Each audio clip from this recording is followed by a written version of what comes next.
काल आपण दोन प्रकारच्या एनर्जीज पाहिल्या. एक आहे कायनेटिक एनर्जी आणि दुसरी आहे पोटेन्शियल एनर्जी. तर एखादा ऑब्जेक्ट स्थिर असेल, स्टेशनरी असेल, मग तो अर्थच्या सरफेस पासून विशिष्ट हाईटला असू द्या, पण स्टोर असताना, स्टेशनरी असताना म्हणजे स्थिर असताना त्याच्यामध्ये जी एनर्जी असते त्याला आपण काय म्हणलो होतो? Potential energy. आणि पोटेन्शियल एनर्जीचा जो फॉर्म्युला आपण पाहिला होता तो होता mgh. यामध्ये m जे आहे ते होतं ऑब्जेक्टचं मास, त्यानंतर g acceleration due to gravity, आणि h त्या ऑब्जेक्टची अर्थच्या सरफेस पासून काय कॅल्क्युलेट करायची? आपल्याला हाईट कॅल्क्युलेट करायची. त्यानंतर दुसरं जे आपण पाहिलं होतं की जो ऑब्जेक्ट मोशन मध्ये असतो, गतिमान आहे, तर गतिमान वस्तूमध्ये असणाऱ्या ऊर्जा जी आहे त्या ऊर्जेला आपण कोणती ऊर्जा म्हणतो? गतिज ऊर्जा, किंवा इंग्रजीमध्ये त्याला म्हणू आपण कायनेटिक एनर्जी. आणि कायनेटिक एनर्जीचा जो फॉर्म्युला आपण पाहिला होता तर तो होता हाफ mv स्क्वेअर.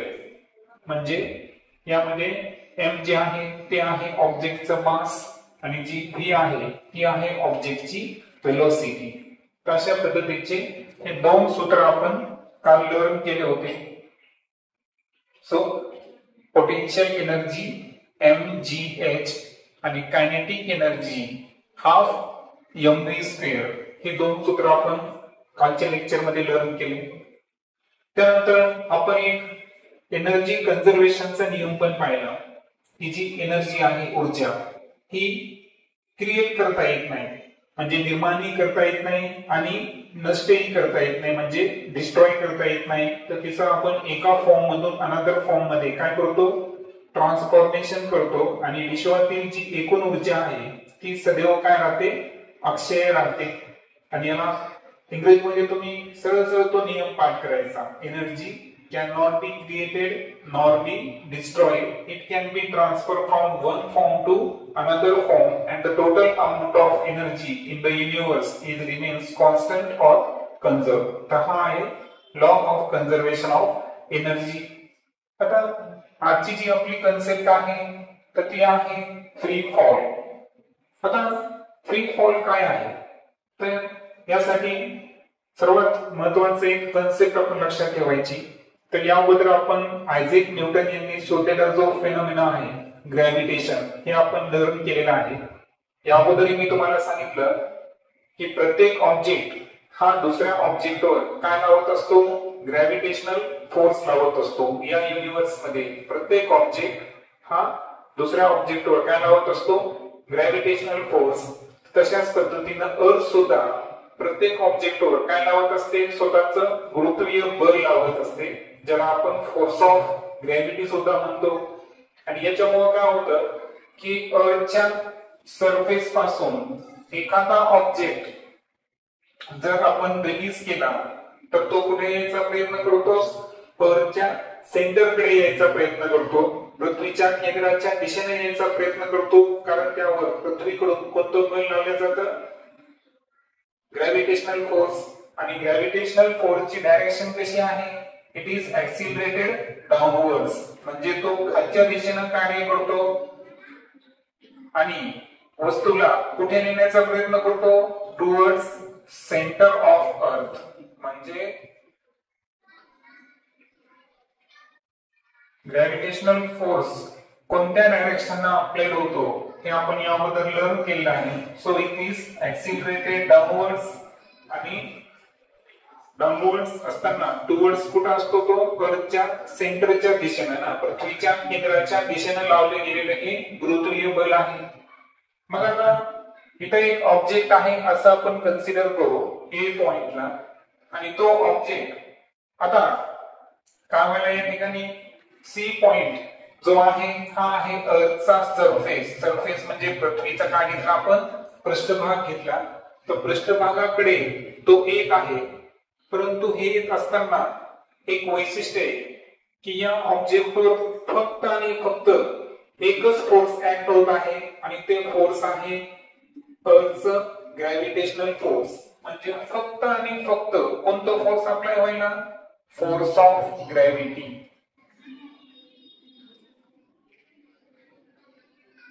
आणि ऑब्जेक्ट रिलीज केलेला आहे म्हणजे ऑब्जेक्टची इनिशियल व्हेलॉसिटी काय असायला पाहिजे, 0 असायला पाहिजे. मग एखादी वस्तू आहे ती आपण विशिष्ट हाईट वरून रिलीज केली, सोडून दिली आणि त्या वस्तूला मोशन दरम्यान त्याच्यावर फक्त आणि फक्त एकच बल कार्य करत असेल, ते बल कोणतं आहे, फोर्स ऑफ ग्रॅव्हिटी म्हणजे पृथ्वीचं गुरुत्वीय बळ म्हणजे ग्रॅव्हिटेशनल फोर्सच्या इन्फ्लुएन्स मध्ये तो ऑब्जेक्ट असेल तर डेफिनेटली अशा पद्धतीनं त्या ऑब्जेक्टच्या फॉलिंगला काय म्हणायचं, फ्री फॉल. ही आहे आपली आजची नवीन कन्सेप्ट. पहा, an object falling solely under the influence of gravitational force is said to be in free fall किंवा त्याला आपण फॉलिंग फ्रीली सुद्धा म्हणू शकतो. याचा अर्थ काय झाला की कोणताही ऑब्जेक्ट फॉलिंग म्हणजे खाली येत आहे आणि फॉलिंग होत असताना सोलिली म्हणजे काय, सोल म्हणजे काय माहिती तुम्हाला, सोलिली म्हणजे एकच, तो एक आणि एकच फोर्स त्याच्यावर ऍक्ट करायला आणि तो फोर्स कोणता आहे, ग्रॅव्हिटेशनल फोर्स हे ना, पृथ्वीचं गुरुत्वीय बल हेच फक्त त्याच्यावर कार्य करत असेल, अन्य कोणताही फोर्स त्याच्यावर कार्य करत नाहीये. अशा पद्धतीच्या फॉलिंगला आपण फॉलिंग फ्रीली किंवा फ्री फॉल म्हणायचं. आता तुमच्या स्टँडर्ड मध्ये काही वाक्य नाही पण पुढे चालून तुमच्या लक्षात येईल की जे फ्री फॉल आहे ना तो शक्यच नाहीये. लक्षात आलं, फ्री फॉल जो आहे ना तो अर्थवर शक्य नाहीये. का शक्य नाहीये, कारण पृथ्वीवर वातावरण आहे, एअर आहे. आता हवा जी आहे ना, तुम्हाला माहितीये का, एखादा ऑब्जेक्ट आपण बॉलच्या ओव्हर एका विशिष्ट हाईट पासून सोडून दिला तर त्याच्यावर काय होतं माहितीये का, त्याच्यावर हवेचं घर्षण बल कार्य करतं. हवेचं काय कार्य करतं, घर्षण बल कार्य करतं. लक्षात घ्या की एखादा ऑब्जेक्ट आहे हा जेव्हा पृथ्वीवर एका विशिष्ट हाईटून आपण जेव्हा सोडतो ना तर आपल्याला काय वाटतं की याच्यावर फक्त कोणता फोर्स ऍक्ट करायला, ग्रॅव्हिटेशनल फोर्स ऍक्ट करायला. सो ग्रॅव्हिटेशनल फोर्स काय असतो या कंडिशन मध्ये, mg. ऑब्जेक्टच्या मासला आपण ऍक्सिलरेशन ड्यू टू ग्रॅव्हिटीला मल्टिप्लाय केलं, कारण तुम्हाला माहित आहे की ऑब्जेक्ट वरून खाली येत असेल, डाऊनवर्ड येत असेल तर a ची व्हॅल्यू काय असते, g असते. मग फक्त ग्रॅव्हिटेशनल फोर्स ऍक्ट करतो असं आपल्याला वाटत असेल तरी चुकीचं आहे, कारण या ग्रॅव्हिटेशनल फोर्सला विरोध करणारा त्या ठिकाणी एअरचा फ्रिक्शनल फोर्स प्रेझेंट असतो. म्हणजे हवेतलं जे घर्षण बल आहे ज्याला आपण बियॉन्ड फोर्स म्हणतो, कारण कोणतंही फ्लुइड असू द्या, फ्लुइड म्हणजे काय, याबद्दल मी सांगितलं होतं की फ्लुइड जे आहे तर ते एकतर लिक्विड मीडियम असतं किंवा गॅसियस मीडियम असतं. आता हवा ही गॅसियस मीडियम आहे तर हवा जी बल लावते तर त्या बलला काय म्हणायचं, बियॉन्ड फोर्स है ना, जे फ्रिक्शनल फोर्स आहे. तर ओव्हरऑल जर पाहिलं आपण तर मला सांगा याच्यामध्ये फ्री फॉल आहे का बरं, जेव्हा चेंडू खाली पडायला तेव्हा त्याच्यावर फक्त ग्रॅव्हिटेशनल फोर्स ऍक्ट करायला का, नाही, तर त्याला विरोध करणारा कोण आहे त्या ठिकाणी, फ्रिक्शनल फोर्स अवेलेबल आहे. म्हणजे याचा अर्थ हवेमध्ये फ्री फॉल शक्य नाही. मग लक्षात ठेवा काय शब्द वापरतो मी, free fall is possible only in vacuum. Vacuum म्हणजे काय, जिथं कोणत्याच प्रकारचं वातावरण नाही, जिथं निर्वात पोकळी आहे अशाच ठिकाणी फक्त आणि फक्त फ्री फॉल पॉसिबल आहे. अदरवाईज पृथ्वीवर फ्री फॉल पॉसिबल नाहीये. ओके, कारण आपण जेव्हा व्याख्या पाहिली होती फ्री फॉलची तर त्या व्याख्येमध्ये काय पाहिलं आपण, फक्त आणि फक्त कोणता फोर्स आपल्या व्हायला पाहिजे, ग्रॅव्हिटेशनल फोर्स आपल्या व्हायला पाहिजे. जेव्हा की रिअलिटी काय आहे की त्याला विरोध करणारा कोण प्रेझेंट येतं, बियॉन्ड फोर्स प्रेझेंट आहे जो की त्याच्या फ्री फॉलिंगला काय करत आहे, अपोज म्हणजे विरोध निर्माण करत आहे. आणि दॅट्स व्हाय जे फ्री फॉल आहे ते आपण ज्या अर्थवर राहतो तिथं ते शक्य नाहीये. तर ते शक्य कुठं आहे, व्हॅक्यूम मध्ये, जिथं अजिबात कोणत्याच प्रकारचं वातावरण नसतं. ठीक आहे, आता हे समजून घेतल्यानंतर आता मला सांगा जो ऑब्जेक्ट आहे तो ऑब्जेक्ट जेव्हा अर्थच्या सरफेस पासून h हाईटला होता तेव्हा त्याची इनिशियल व्हेलॉसिटी काय आहे 0.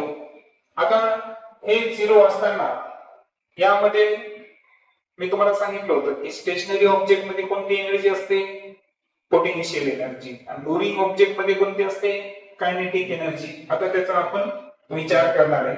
आता आपल्याला काय करायचं हे पुन्हा एकदा आपण काय करू रेफरन्स साठी फिगर ड्रॉ करू. आता आपली फिगर कशी आहे पहा आपण एक ऑब्जेक्ट आहे जो ए पॉइंट पासून स्टार्ट होतो आणि अर्थवर कोणत्या पॉइंट पर्यंत आला तो सी पॉइंट पर्यंत. सी पॉइंट जो आहे तो अर्थचा काय आहे सरफेस आहे. ए आणि सी यामधलं जे डिस्टन्स आहे त्याला आपण कशाने डिनोट केलं h म्हणजे अर्थच्या सरफेस पासून त्या ऑब्जेक्टची ही काय आहे हाईट आहे. आता सपोज मोशन दरम्यान ऑब्जेक्ट ए पासून एका पॉइंट पर्यंत आला बी पॉइंट पर्यंत. कोणत्या पॉइंट पर्यंत आला बी पॉइंट पर्यंत आणि हे जे डिस्टन्स आहे हे जर x डिस्टन्स आहे किती आहे x.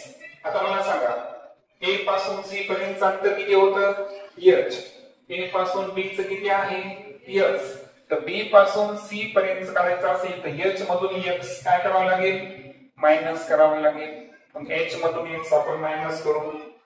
आता आपल्याला तिन्ही पॉइंटवर ऑब्जेक्ट मध्ये पोटेन्शियल एनर्जी किती आहे आणि कायनेटिक एनर्जी किती आहे हे कॅल्क्युलेट करायचं आहे. त्यासाठी मी तुम्हाला बेसिक गोष्टी सांगितलेल्या आहे पहा पुन्हा एकदा रिपीट करतो की आपल्याला दोन फॉर्म्युल्यावर फोकस करायचा आहे. तर ते दोन फॉर्म्युले आपले पोटेन्शियल एनर्जीचा जो फॉर्म्युला आपण पाहिला mgh आणि कायनेटिक एनर्जीचा जो फॉर्म्युला आपण पाहिला तो आहे हाफ mv². त्यानंतर यामध्ये आपल्याला न्यूटनचे कायनेमॅटिकल इक्वेशन सुद्धा लागणार आहे. पहिलं कायनेमॅटिकल इक्वेशन काय आहे v = u + at. दुसरं कायनेमॅटिकल इक्वेशन s = ut + ½ at². आणि तिसरं kinematical equation v² = u² + 2as. हे तर नेहमी लक्षात ठेवायचे जेव्हा आपण ट्रान्सलेशनल मोशनचा विचार करू की नाही लिनियर मोशनचा जेव्हा विचार करू तेव्हा हे कायनेमॅटिकल इक्वेशन आपल्याला कन्सिडर मध्ये घ्यायचे आहे. आता आपण सर्वात अगोदर पॉइंट ए संदर्भात पाहूया. At point A. आता ए पॉइंटला आपल्याला काय काय करायचे आहे कायनेटिक एनर्जी आणि पोटेन्शियल एनर्जी हे आपल्याला कॅल्क्युलेट करायची आहे.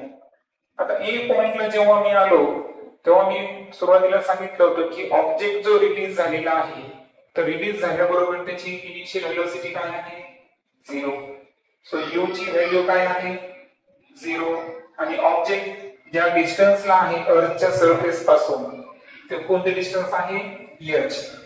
आता पहा सर्वात अगोदर जेव्हा मी कायनेटिक एनर्जी घेतो तेव्हा फॉर्म्युला काय असेल हाफ mu². u का वापरलं बरं मी कारण इनिशियल व्हेलॉसिटी आपण कशाने दाखवतो u ने दाखवतो. म्हणजे जेव्हा पॉइंट आपण a चा विचार करू तेव्हा व्हेलॉसिटी ही कशाने डिनोट करणार आपण u ने डिनोट करणार. ओके. So half mu². मला सांगा u ची व्हॅल्यू काय आहे 0.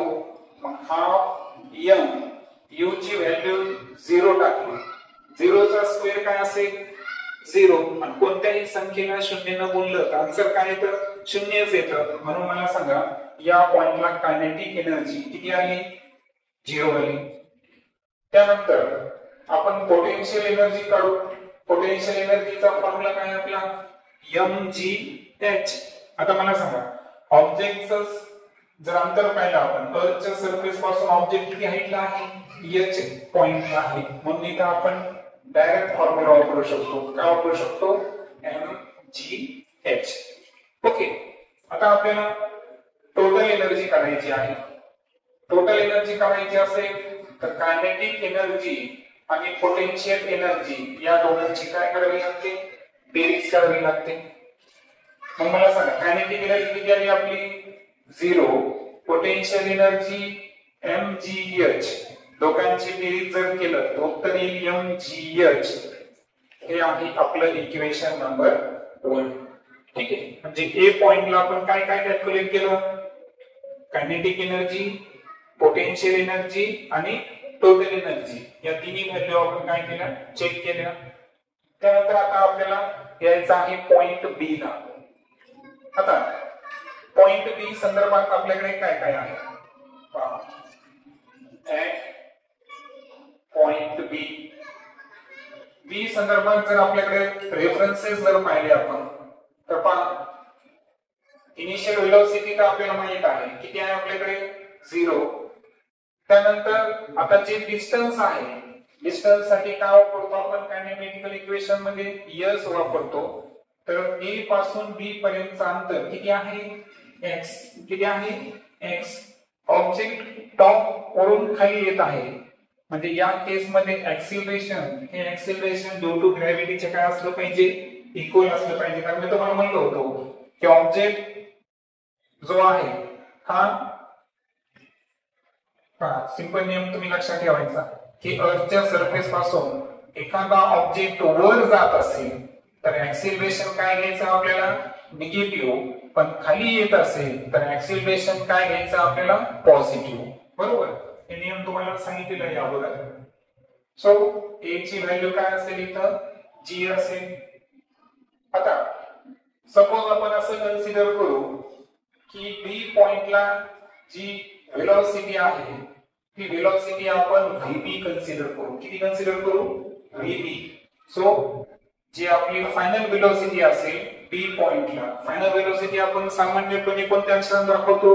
व्ही अक्षरात दाखवतो. परंतु आपल्याकडे दोन पॉइंट आहे बी आणि सी. त्यामुळे बी पॉइंटला जी वेलोसिटी होती त्याला आपण कशाने डिनोट केलं? व्हीबी ने डिनोट केलं. आता आपण तिसरं कायनेमॅटिकल इक्वेशन वापरणार. काय बरं तिसरं kinematical equation? v square is equal to u square plus 2as. Okay. आता v जे आहे तो कोण आहे आपल्याकडे? vb. ती किंमत आपण टाकून दिली. u ची व्हॅल्यू किती आहे? 0. त्याचा स्क्वेअर करू प्लस 2 इंटू a कोण आहे आपल्याकडे? g. आणि त्यानंतर s जे आहे आपल्याकडे ते काय आहे? x. बरोबर? आता तुम्हाला माहिती आहे 0 चा स्क्वेअर 0 येतो. सो इथं व्हॅल्यू काय आहे?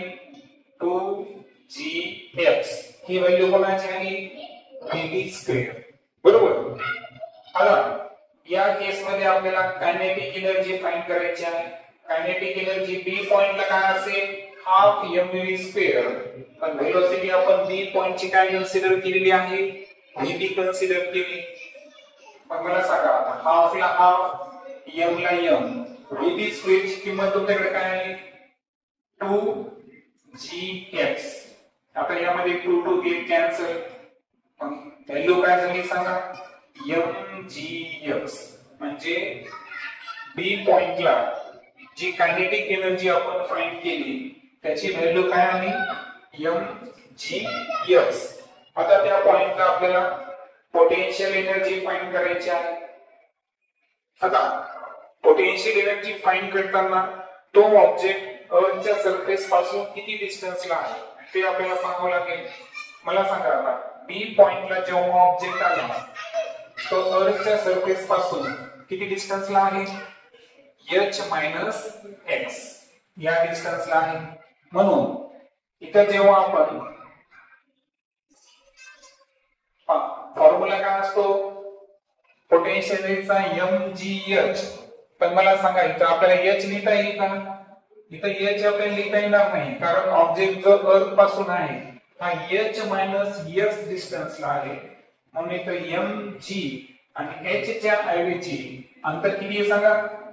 h - x.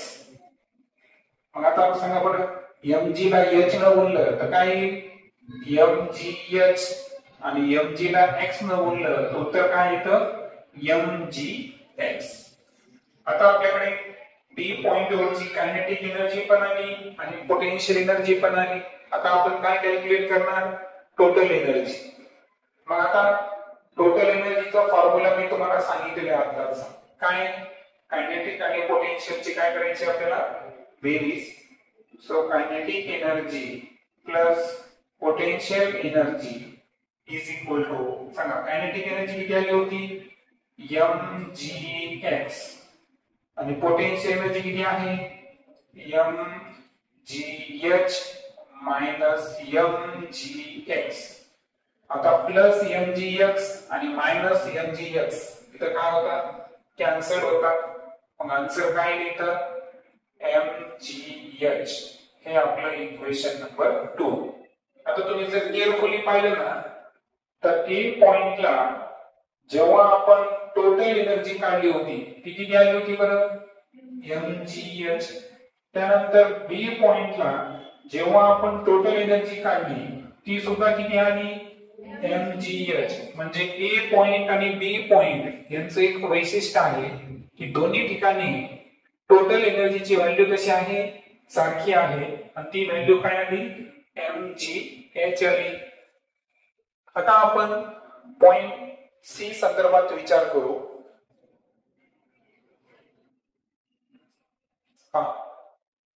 At point C. आता सी पॉइंटला काय काय होईल बरं सांगा. जेव्हा आपण सी पॉइंटला यायलो तर ऑब्जेक्ट हा अर्थच्या सरफेसवर आहे म्हणजे इथं हाईट काय झाली बरं 0 है ना. एखादा ऑब्जेक्ट पृथ्वीच्या पृष्ठभागावर असेल अशा वेळेस त्याची हाईट काय होऊन चालली 0 होऊन चालली. म्हणजे पॉइंट सी चं जे वैशिष्ट्य आहे ते वैशिष्ट्य आहे की यामध्ये h हा पॉइंट काय आहे 0 आहे. त्यानंतर आता हाईट 0 झाली. आता आपल्याला याच्यामध्ये कायनेटिक एनर्जी फाइंड करायची आहे. आपण कन्सिडर करू की सी पॉइंटला जी व्हेलॉसिटी आहे ऑब्जेक्टची ती काय आहे vc. काय कन्सिडर केली आपण v पॉइंट. जो पॉइंट सी आहे त्या पॉइंटला ऑब्जेक्टची जी कोणती व्हेलॉसिटी सांगितली मी तुम्हाला फायनल व्हेलॉसिटी सी पॉइंट वरची ती काय घेतली आपण vc घेतली या ठिकाणी.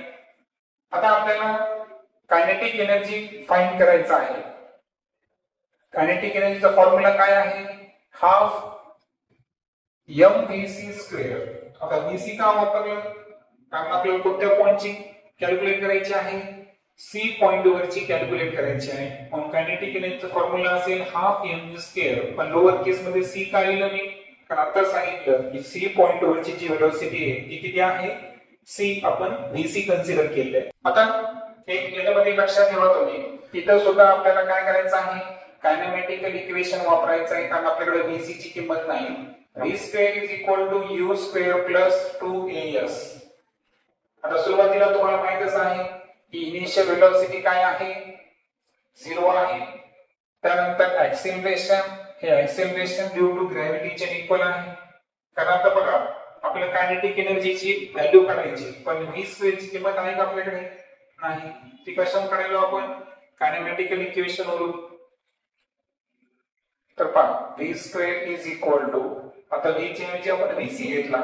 u काय आहे बरं 0 0 चा स्क्वेअर 0 ते घ्यायची गरज नाही. आता 2 ला 2 त्यानंतर a आणि आता ऑब्जेक्टने जे डिस्टन्स ट्रॅव्हल केलं होतं तर पहा हे जे s डिस्टन्स आहे s हे जे डिस्टन्स आहे तर ऑब्जेक्टने ट्रॅव्हल केलेलं अंतर हे कोणतं आहे h आहे. सो आता आपण काय केलं 2 a च्या ऐवजी काय टाकणार आपण acceleration due to gravity g आणि s ची व्हॅल्यू काय झाली या ठिकाणी h. आता ही व्हॅल्यू आपल्याला काय करायची आहे इथे पुट अप करायची आहे या इक्वेशन मध्ये.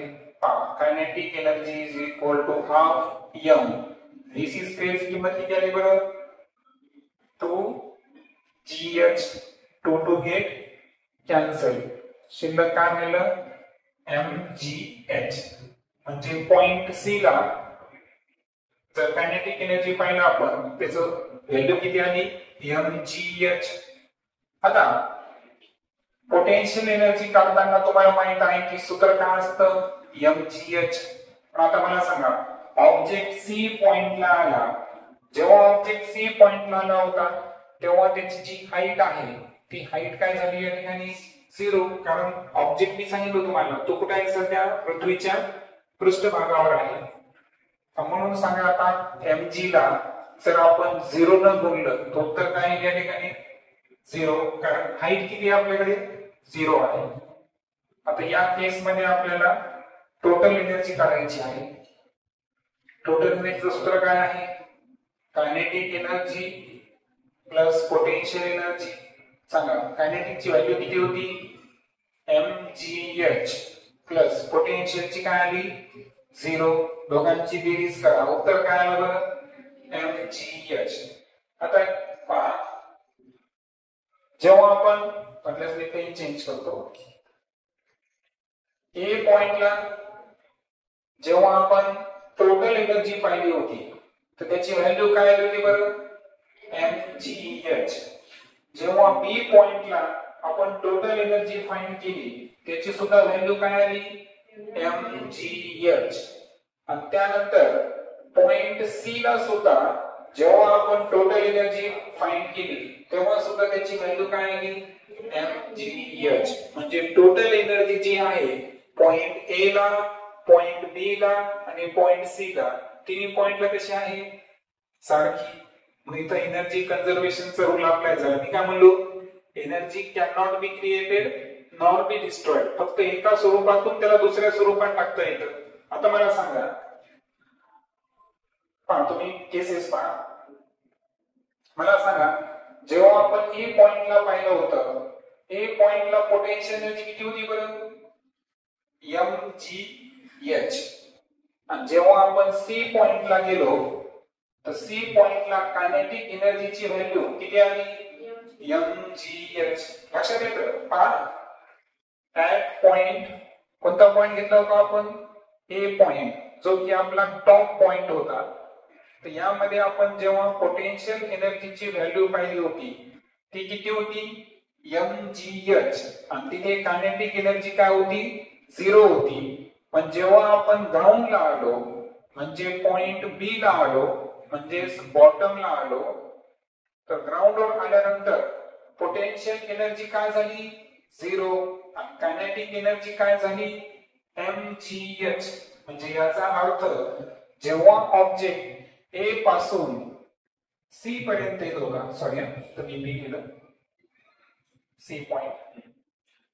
तर लक्षात घ्या ऑब्जेक्ट ए पासून तर सी पर्यंत जेव्हा येऊ लागला होता तर काय झालं बरं जी टोटल पोटेन्शियल एनर्जी आहे त्याचं रूपांतर पूर्णपणे कशामध्ये झालं कायनेटिक एनर्जी मध्ये झालं.